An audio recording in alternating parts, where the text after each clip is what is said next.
Bonjour, alors il n'y a pas que la prod qui fait des boulettes, bah moi hier j'en ai fait deux petites aussi.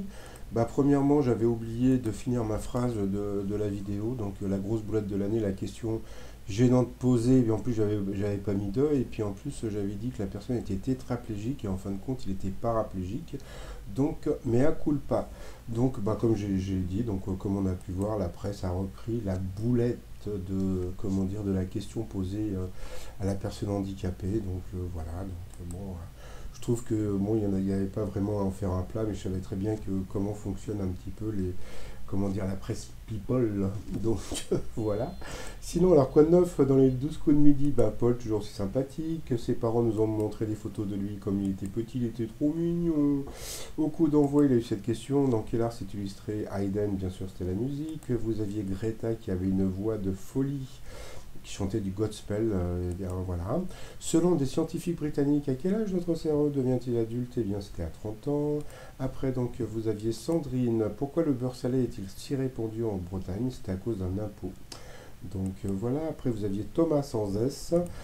Depuis avril, qu'a interdit le club de l'AS Roma à tous ses joueurs jusqu'à la fin de la saison de faire un selfie avec Drake. Parce que bon, bah, il est un peu comme moi, bah, il est un peu poissard, donc voilà. Ensuite, quel architecte sino-américain a conçu la pyramide du Louvre? Eh bien, ce n'était pas Oscar Niemeyer. Ensuite, quelle est la singularité de la mère allaitant dans le tableau Magdalena Ventura avec son mari et son enfant? Elle était barbue, voici la bestiole, bu. Quel rappeur évoque ses origines dans le titre À la vie et l'amour? Bah, c'était soprano. Quel était le métier d'Alfred Mosher Butts avant qu'il n'invente le Scrabble? Eh bien, il était architecte, donc Thomas sans S est passé au rouge. Il a pris donc Greta en duel, qui est tombé sur une question assez simple. Quel couple toujours uni est constitué de deux personnalités américaines? Eh bien, c'était Beyoncé, bien sûr. Après, donc, eh ben, il y a eu le coup par coup. Donc, toujours après.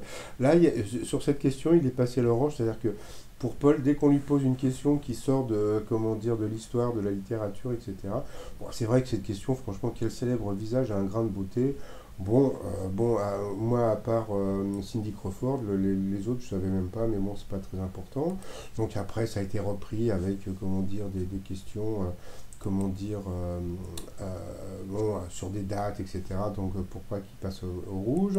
Donc bien après, bah, c'est Greta qui est passée au rouge. Elle a pris la niçoise en duel, qui est cette question. Il y a 100 ans, quel moyen de transport électrique a été lancé par une société allemande? Eh bien, elle avait dit l'ascenseur, et puis bah, Paul avait dit que c'était la trottinette, et c'était la trottinette, donc bravo au Paul. Ensuite, en coup fatal, eh bien, Paul s'est retrouvé face à Greta, donc toujours sympathique. Il a gagné, il a eu droit à son petit bisou, il a fait, comment dire, bon, bah, comme d'habitude, il fait les doigts. Après, donc, bah, il s'est planté sur cette question qui était vraiment pas évidente. Instauré le 1er juillet 2018, quelle taxe a fait couler beaucoup d'encre en Ouganda? Donc, c'était la taxe sur le commérage. Donc, bon, bah, c'était assez rigolo. Bon, il a quand même gagné 1000 euros à partager avec un téléspectateur. Dans l'étoile mystérieuse, ça bouge pas trop. Donc, en haut, donc, comme on peut voir, donc c'est un chevalier médiéval. Alors, pourquoi? Parce que ça a un rapport avec le nom de Yoris. Donc, voilà la photo un petit peu plus originale, voilà, comme ça. Et puis là, donc, c'est l'étymologie de son nom. Et je crois qu'il a un arrière grand-père médiéval qui avait écrit le roman de la Rose. Je parle d'Hugo Loris. Donc, voilà. Donc là, j'ai refait un petit montage sommaire, comme on dit. Aucun rapport avec la joueuse de foot. Sinon, alors, j'ai contacté la prod parce que bon, moi quand j'ai fait les cadeaux, j'aurais bien voulu que, comment dire, que Paul, je sais pas, envoie une petite photo avec les cadeaux, juste pour montrer qu'il les avait bien reçus. Bah rien du tout. Donc j'ai appelé la prod pour savoir bah, pourquoi j'avais pas reçu de réponse, etc., etc. Alors petit 1, donc comme je l'avais dit dans une ancienne vidéo, donc il a reçu beaucoup de cadeaux. Donc je sais pas s'il va répondre à tout le monde, premièrement, et deuxièmement, il n'a pas le droit de parler.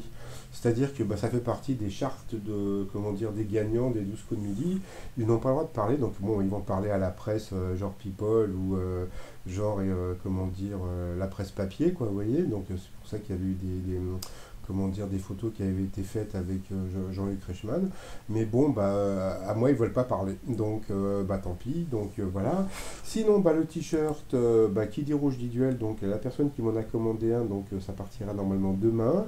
Tout ça sur le site trosmignon.com. Et puis, je m'associe avec Paul, qui commence à devenir assez riche, pour vous souhaiter une très, très, très, très, très, très bonne journée. Allez, je vous dis à demain. Bye bye.